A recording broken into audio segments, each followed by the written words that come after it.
Swayam Prabha. Digital India. Educated India.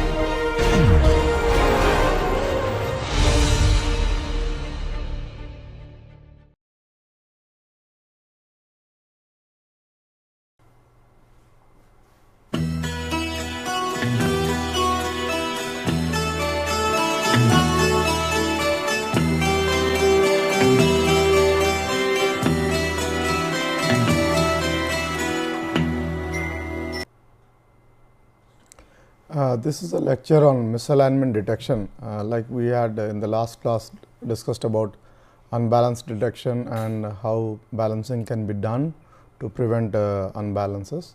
But if you look at mechanical systems, there are many types of mechanical faults which can happen.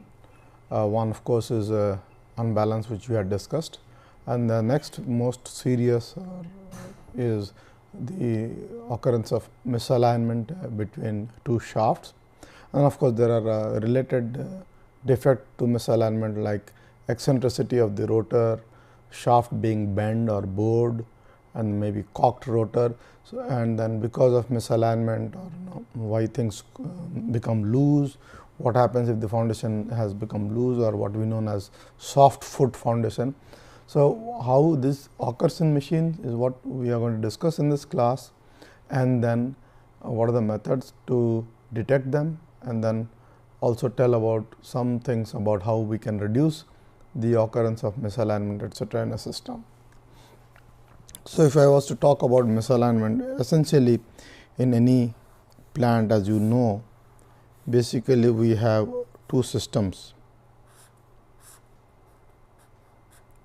One is the prime mover and other is the mechanical unit or the driven unit.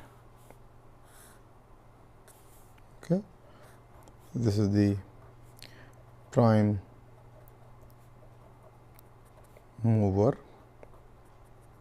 and this is the driven unit, and this is the coupling. And most important point here is the center line of the shafts.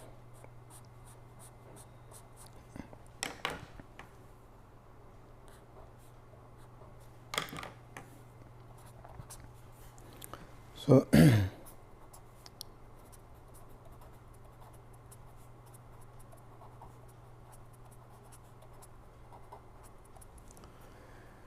basically this dashed red line is the shaft center lines between the prime mover and the driven unit, and they have to be in one same straight line horizontal to the ground.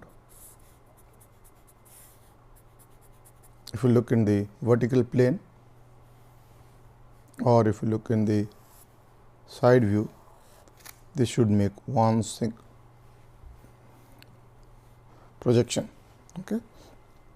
Now, if this does not happen, how do we maintain this? This coupling basically brings about the two shafts together.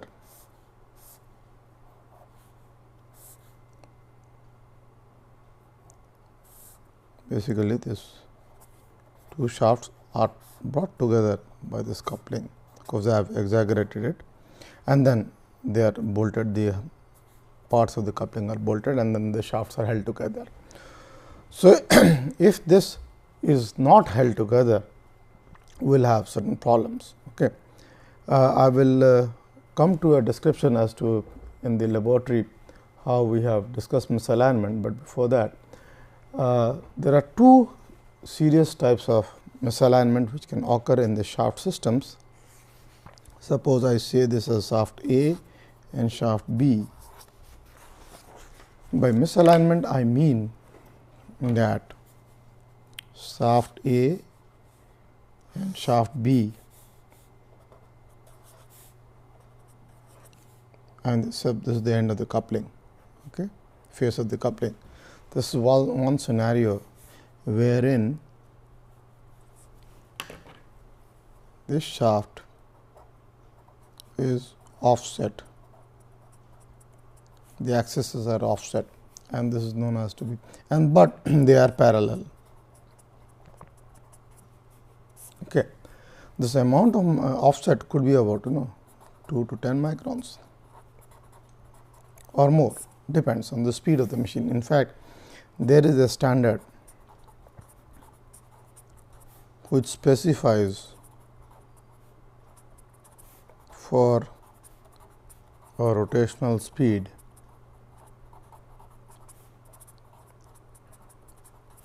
the maximum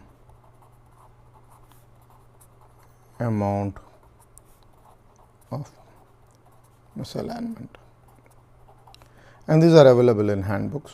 So, if it is a 500 rpm, this will have a certain value. If it is 1500 rpm, it will be some other value, and so on. So, in one case we have what is known as the parallel or offset misalignment. In another case, we have the shafts at an angle to each other.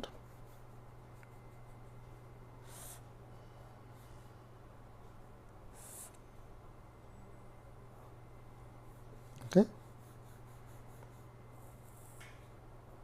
Some theta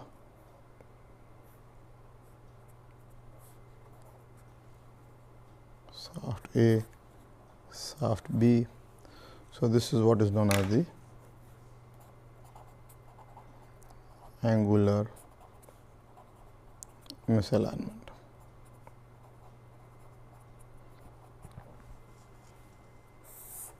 So, we have the parallel or offset misalignment and the angular misalignment. Okay. So, what happens in such a case is, this will give rise to certain forces in the bearings, because as you know, the shaft systems are supported on bearings. If my coupling, they are supported on bearings. Okay. If they are misaligned, either angular or offset, they give rise to additional forces and moments, okay, at the bearings.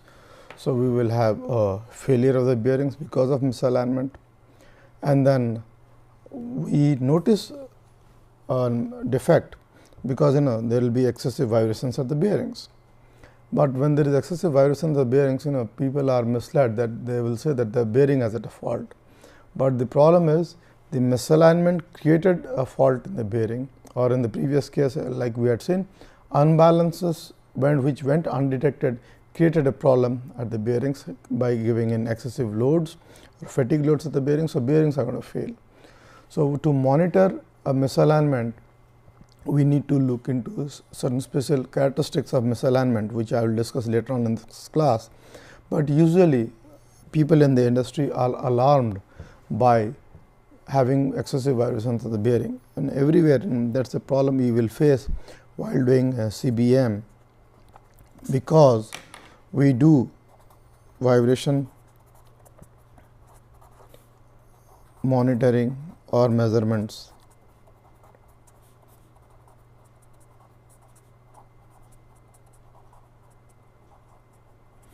at the bearing locations. Invariably, people will always say that the bearing is at fault because bearing is vibrating excessively. That is the, and then if this went unnoticed, the bearings would fail, and then people will say the bearings failed, so my machine failed. But actually the reasons could be something else. Reasons could be like the misalignment which went unnoticed, which was not corrected, gave rise to this kind of an excessive force in the bearing, and then the bearing failed, or unbalance which went undetected gave rise to excessive forces on the bearings, some bearings failed. So, to diagnose or detect faults in misalignment, we need certain special vibration monitoring or signature analysis, and the typical characteristics of misalignments are something which you will see in the vibration spectrum or spectra measured at the bearing locations. invariably when a shaft is rotating at, you will have a vibration at 1x, okay. But there will be some other components at other frequencies like 2x, 3x, 4x and so on. When you see high levels of harmonics or an excessive vibration in a particular direction, we may be sure that this is misalignment. So, let me tell you what we did to study the misalignment in the laboratory. Okay.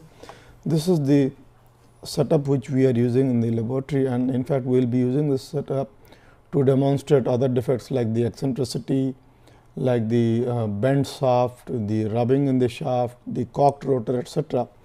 Basically, here you will see this is a motor, which is my prime mover in this case, and this rotor on a shaft supported at two bearings. You see one bearing here and another bearing here, which is my system, and this black one is the coupling.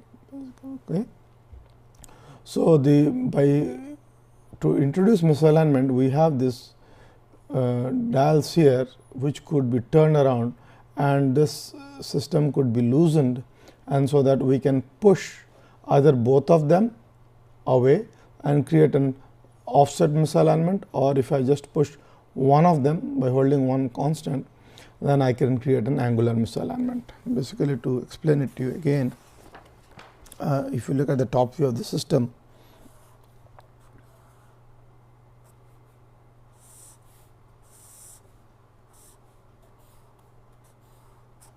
this is the top view.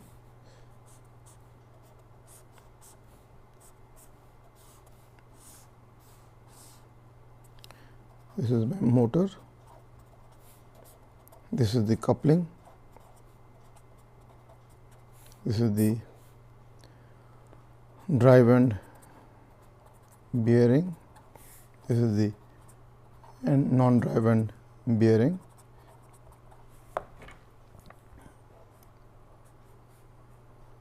and this is the yellow rotor. So, in fact, you will see this two white dials here. Okay. This dials, this one dial here and another dial here. These two white dials, they could be turned. Okay. And then I can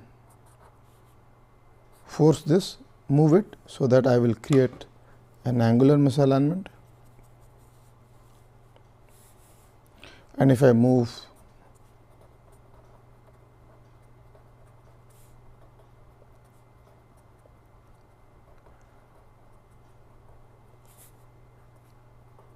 or if I move both of them, I can create a parallel misalignment. Okay. Now, to measure the vibrations, I can measure at each of these bearing locations in x, y and z directions, and similarly here in x, y, z direction. Okay. So, these kind of vibration measurements can be done, and then basically this is my axial direction along the longitudinal axis. Y happens to be the horizontal. For clarity, I have just moved it here, this point, but this is actually at location A and location B. Okay. So, basically, I will have 6 measurements in location A, x, y, z, location B, x, y, z. So, I will have total 6. So, these kind of vibration measurements can be done in any machine.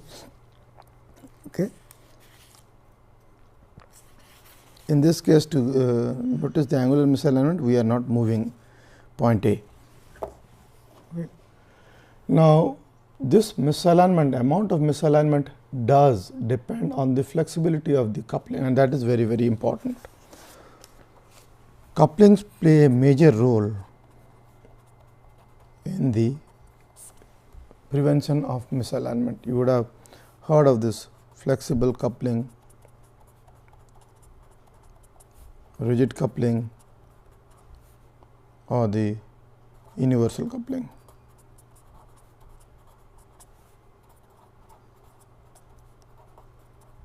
Okay. Basically, in flexible coupling, there are elastomer elements kept, which will take small amount of offset. Offsets can be accommodated. Okay. Rigid couplings do not allow per se any offsets, but then there are universal coupling wherein these angles could be as high as 7 to 10 degrees. Okay.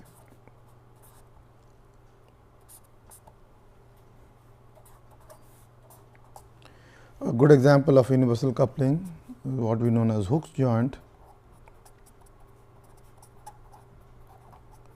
is in the automobile drive shaft, or sometimes it is known as the propeller shaft.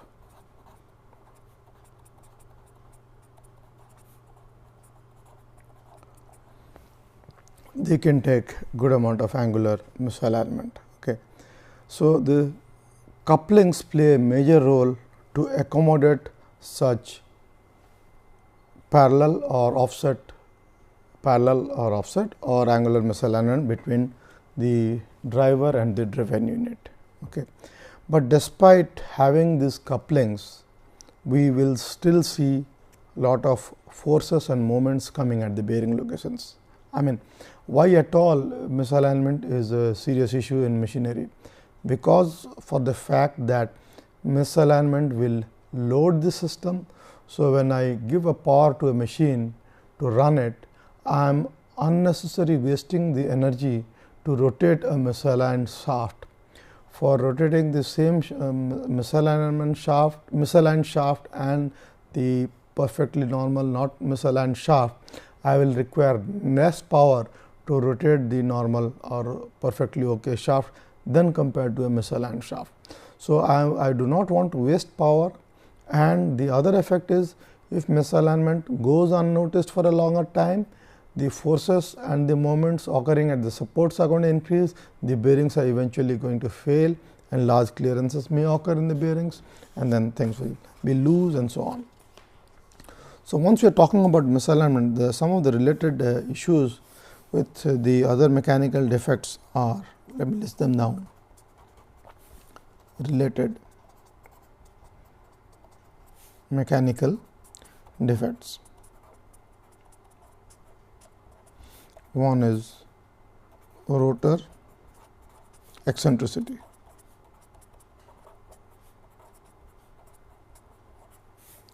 Other is cocked rotor, bend or bowed shaft,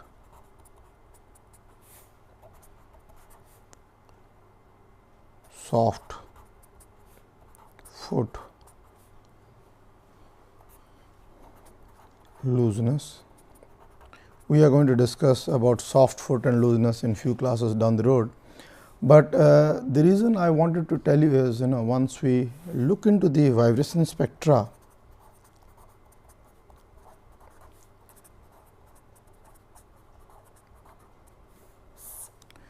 the signature of the defects like rotor eccentricity, cocked rotor, bent bore shaft are almost very similar at times. So, we should not be misled as to a misalignment has occurred. Okay. Though there are means by which misalignment can be detected and then separated out, but particularly at high speeds the behavior is almost similar, and then we should at least know what do we mean by a rotor eccentricity. For example, if I look at a rotor,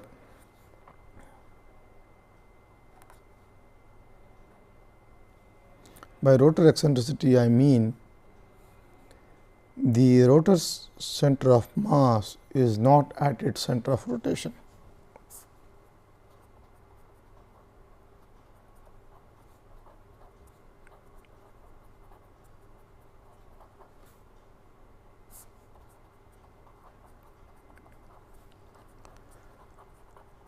Another way to look at this is, maybe I should draw the figure the other way. I have a large disk, okay. This is my center of mass, but I am rotating it. The hole has been made here, and this is my center of rotation. So, you can understand the rotor is going to wobble,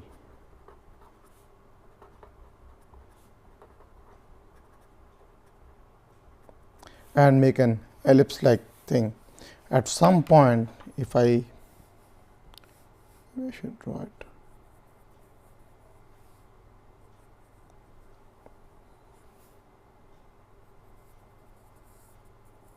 Okay. So, this at some point I will have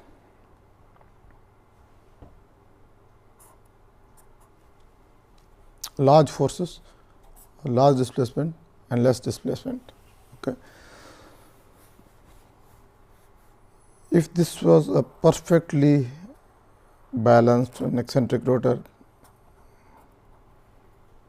the displacements at locations like they are called, the 12 o'clock position, 3 o'clock position, 6 o'clock or 9 o'clock position will be same. Okay. But if they are eccentric or the center of rotation is not at this mass center, they will be wobbling, and one level will be less compared to other, and here maybe another level, this is more compared to this. Okay. So, the displacements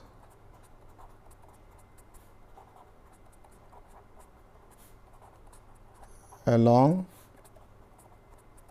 the circumference are not same. Okay, and that is because of this eccentricity in the rotor. Okay. It is very easy to measure it. Okay, and there is an instrument, all of you would have been familiar, must have, it is a very common instrument in the lab, that is a dial indicator or a gauge. Basically, it is a spring loaded stylus, okay, spring inside it, and then we will have an indicator, which is either it could be 0 here, plus in this direction, minus in this directions. Okay. And this stylus will be contacting on a surface. If this surface is going to have a motion this way, it is going to swing in this direction. If it is going to have motion in this direction, it is going to swing in the other directions. Okay. And these readouts are usually in micron. So, a dial indicator or gauge can be put on a rotor which is rotating at these locations.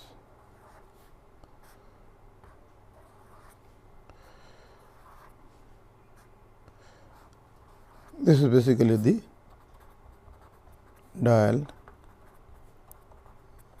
indicator. Okay. So, by knowing the measurements in the dial indicator at these 4 locations on the circumference, one can decide the amount of offset which has occurred, and usually these measurements are taken on the flange which is there, which is mounted on the shaft. If I have a shaft, because the shafts only meet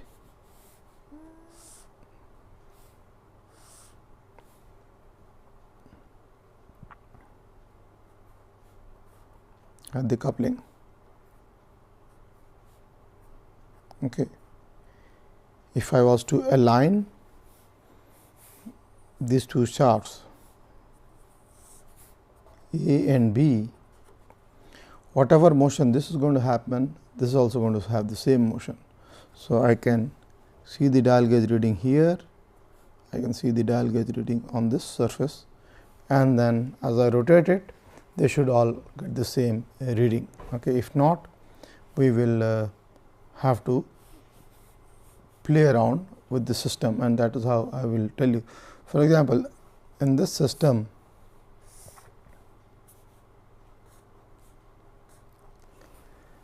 we see that the level in this has increased, in particular in this direction.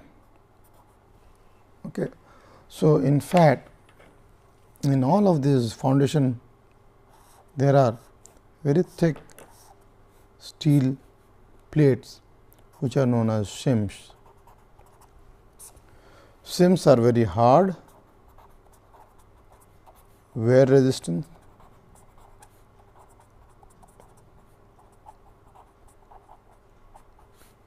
steel plates or inserts, which are introduced right at the time of installation, and then we put the foundation bolts. Okay. Similarly, so by adding or removing shims, adding or removing shims, this can be taken care of. And in this system, we had the provision of putting shims at these locations. If you look here, you can remove, this is the foundation of this bearing, and then shims could be introduced. Okay. And then we can align them as to they are in perfect horizontal displacements. Okay. So, this kind of shimming is done right at the foundation by measuring the radial runouts, and these distances which we measure are known as the radial runouts. The radial runouts in the 12 o'clock position, 3 o'clock, 6 o'clock and 9 o'clock positions should be same. So, they are concentric, okay. And another relatively between shaft A and shaft B, they should be also same. And if they are not, we have to play around with the shims to adjust the level. Okay. Maybe this is only in the horizontal, in the vertical plane, you have to move something in the horizontal plane as well. Okay.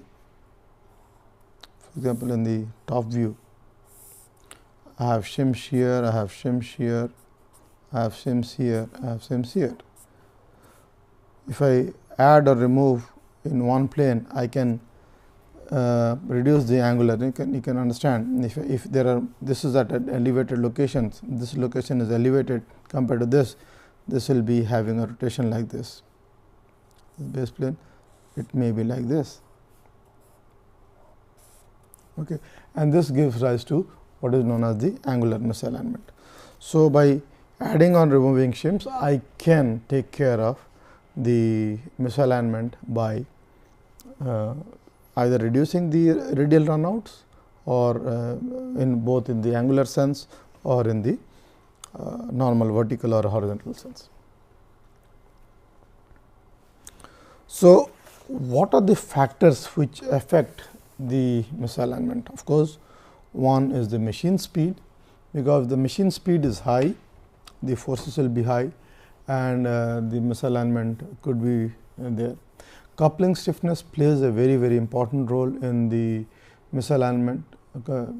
As you have seen, we allow a flexible coupling or a Hooke's coupling to accommodate certain misalignments which is required by our functionality. For example, in an automobile propeller shaft, the reason we give a Hooke's joint is because of the fact that if this is my wheel and engine is here. So, my output shaft is at a higher location than the driving shaft axis. So, to account for this kind of angular deviations, of course, we have to give rise to a coupling which can take care of, and that is what is done by actually the Hooke's joint or the universal joint. So, misalignments are sometimes required and sometimes they have to be of course reduced in a rigid machine, and that is where the coupling stiffness plays into account. So, that is why we have the flexible coupling.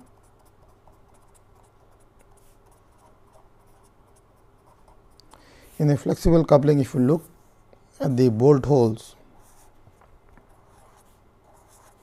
I am just drawing 4 bolt holes.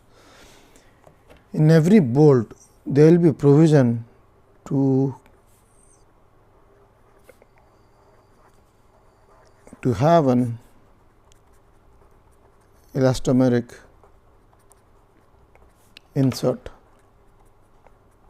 okay, which can take little bit of radial play and reduce the amount of misalignment.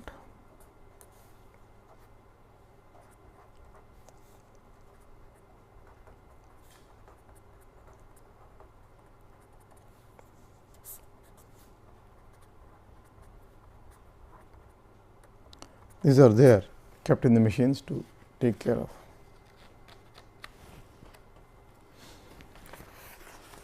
Now, what are the effects of misalignment?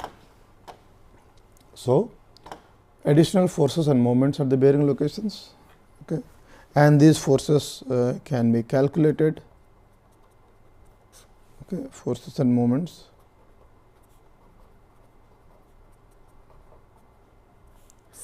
In this class on the preliminary condition based monitoring, I am not going to the details of how these forces and moments are derived, but out of our research work, these are there in the published paper, and you can visit this website of ours, iitnoise.com, wherein you can refer to the journal papers in the research section and then see the papers on misalignment. Basically, this misalignment in systems which are carrying a normal shaft as to crack shaft, etc., how these forces and moments are computed, and why, because of the, if you look into the this is the x axis and the y axis, there will be deflections of delta x, delta y, and if you are looking at 3 dimension delta z. So, these deflections because of misalignment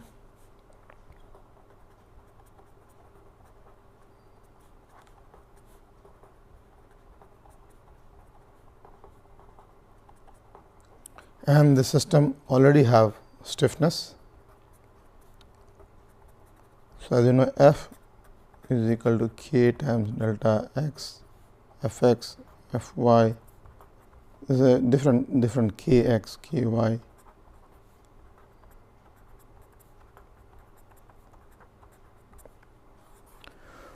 So, these delta x, delta y, delta z are because of misalignment. The system has stiffness K x, K y, K z. So, we are going to get these additional forces F x, F y, F z, and of course, depending on the length, we will have a moment arm and this couple. So, additional forces and moments do happen at the bearing locations because of misalignment. Obviously, if additional forces are coming, they will oppose the system. So, once they oppose your load, we are going to have additional power consumption in the system. And then because of these forces are changing in direction at every rotation,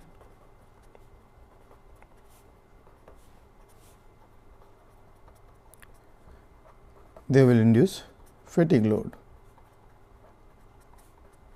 So, the problem gets compounded. You see, a small delta x which has gone unnoticed will create a fatigue load, and because of fatigue, our systems are going to fail much earlier than they were designed or designed for.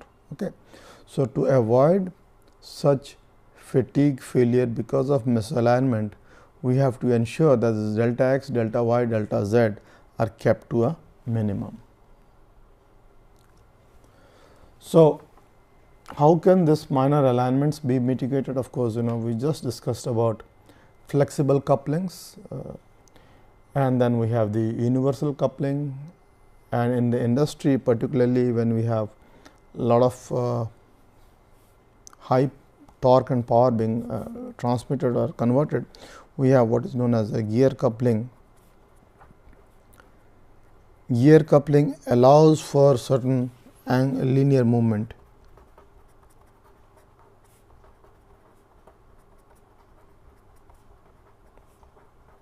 of the shaft.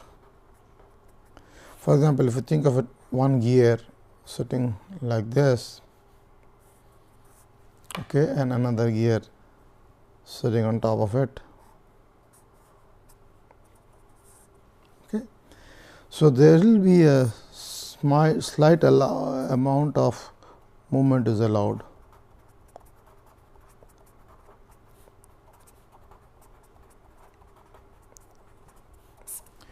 This is essential because of temperature,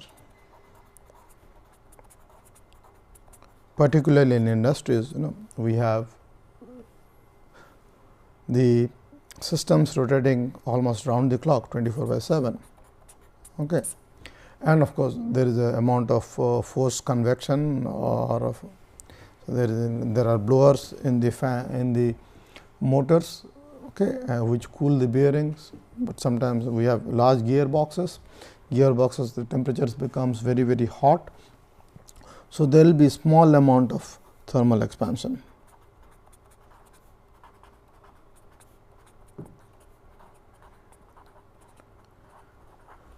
Now, if the things were held rigidly, both the driven unit and the driver unit, they were held rigidly, and the shafts underwent a thermal expansion, and if there was no space or no allowance for this expansion to take care of by allowing a linear movement, they are going to bend, because of this shaft are going to bend or bow.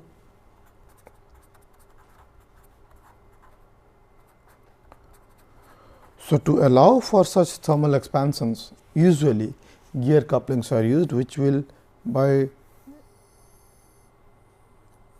once the thermal expansion happens, they will expand and then they will slide, and this could be few mils, very few microns, but nevertheless they are going to take care of this. Now, even before this is done, this happens later on when you are running the system, but once what happens when you are installing in the system, during installation,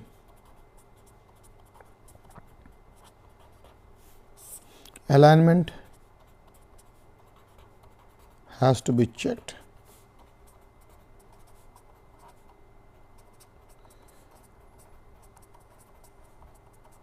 And that is very important, and the traditional methods are by using dial indicators, what is known as the two-phase indicator method. Another is the reverse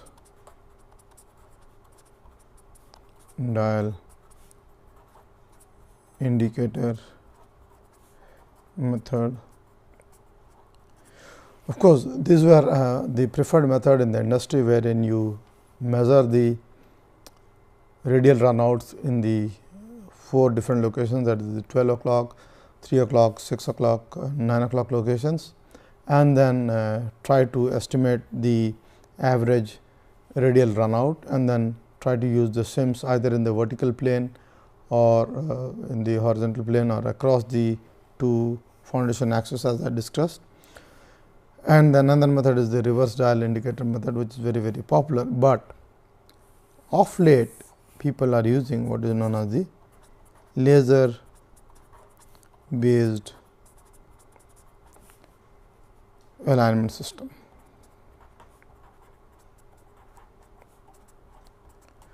This is for the fact that because in the previous first two examples, first two methods, two phase or the reverse dial indicator, our meeting and the two shafts have to be very, very close to each other, so that we can take the dial gauge readings through a common shaft. But imagine the case of maybe a windmill, okay, where there is a long shaft, okay, and then we have this gearbox here, okay, and then the alignment here, and then we have the fan here, and there is a coupling here, okay, and this could be about 2 to 3 meters. So, how do you align such a system? Okay. And that is where lasers are helpful,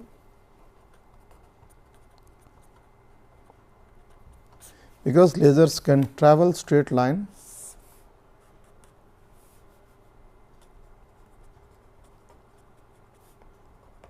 in straight line, and if I put a reflector, they are going to reflect back.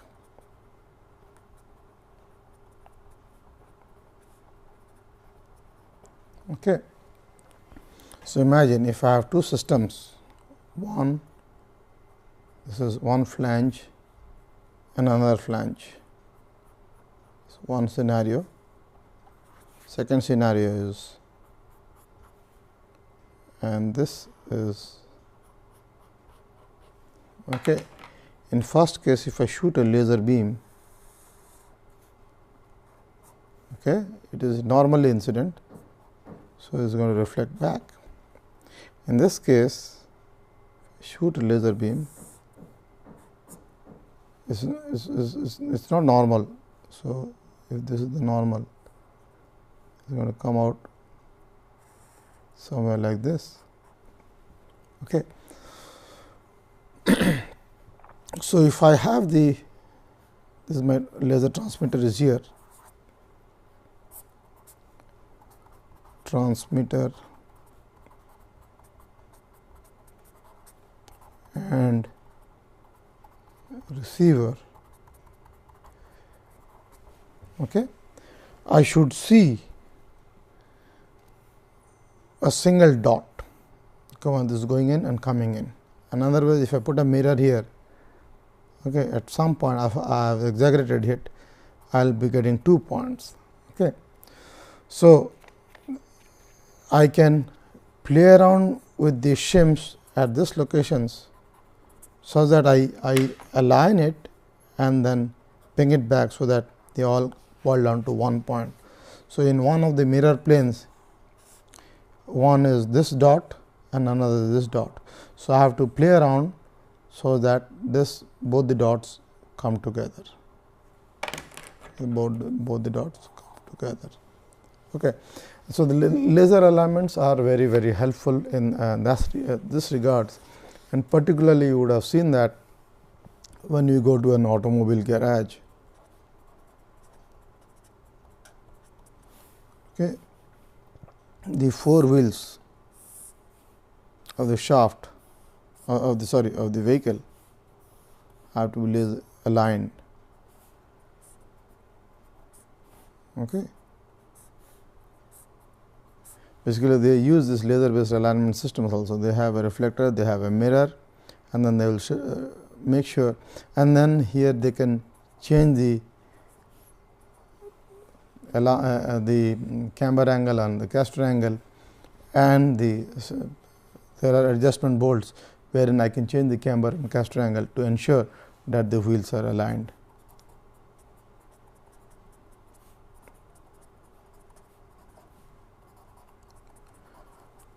So, the same laser technique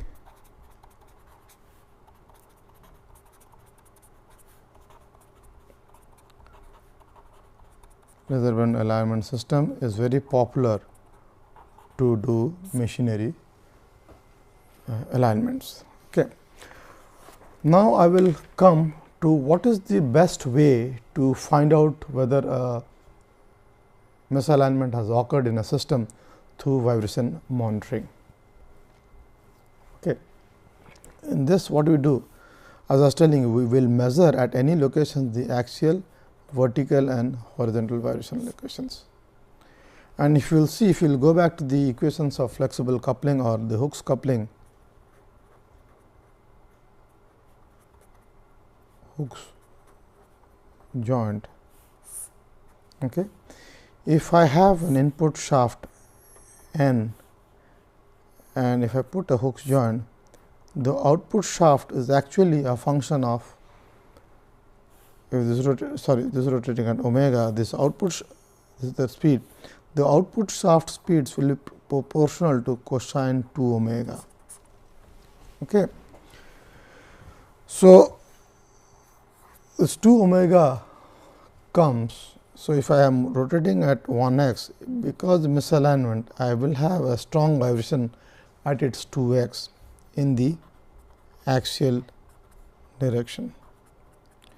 So, this is the most important diagnostic indicator in a vibration spectrum. Whenever we have a misalignment,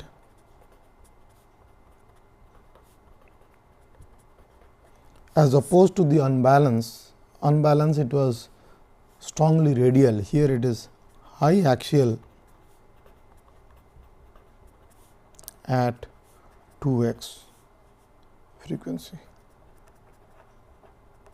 If you recall, unbalance was high radial at 1x frequency. But let me just caution you, this is very theoretical in the sense high axial at 2x vibrations. When we go to the lab, we see 3x, 5x, sometimes we see even high radials, okay, when there is eccentricity with misalignment. So, one has to be careful. Though if you go to any handbooks on condition monitoring or any trade guidelines, they usually give a machinery troubleshooting chart, and which says we have to, if it is high axial and in 2x frequencies it is misalignment. That is well and good, but then one has to be careful that it is not necessarily always true. Okay. So, misalignment detection by vibration measurements. Generally, a high axial level of vibration compared to radial levels. Okay. Compared to radial levels, that is a good way to look at it in comparison with respect to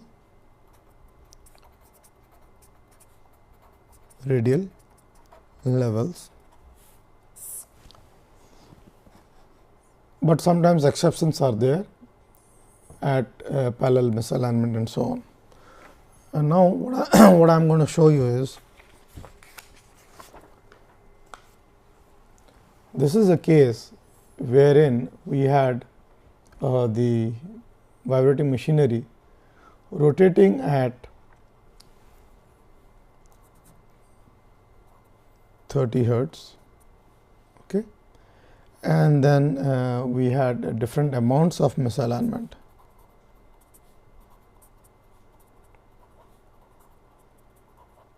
Of course, they were all measured in axial directions, and we will see usually 2x and sometimes very close to this is a 3x and 5x is occurring. Okay. So, what I meant to say is always it is not right to say that always only 2x will come, but this is characteristically different than the case of unbalance. In unbalance, we will very rarely see things beyond 1x. Okay.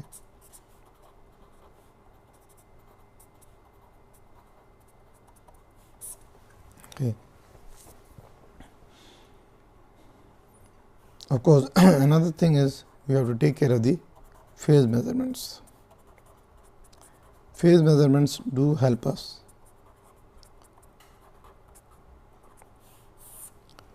For example, I talked about the bent shaft. So, in a bearing, I have a shaft which has a rotor. Okay, and if there is an unbalanced mass, I will see the vibrations at bearing A and B are in phase. So, phi of A minus B is equal to almost 0 degree. This is case of unbalance. Okay, if the shaft was bent, in my drawing I am exaggerating this.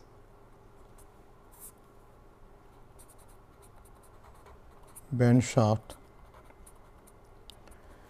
You will see when you have bent shaft, this will be close to about 100 degree.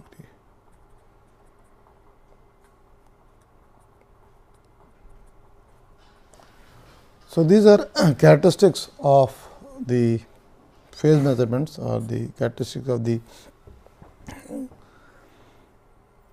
vibration spectra when a misaligned case has occurred. Okay.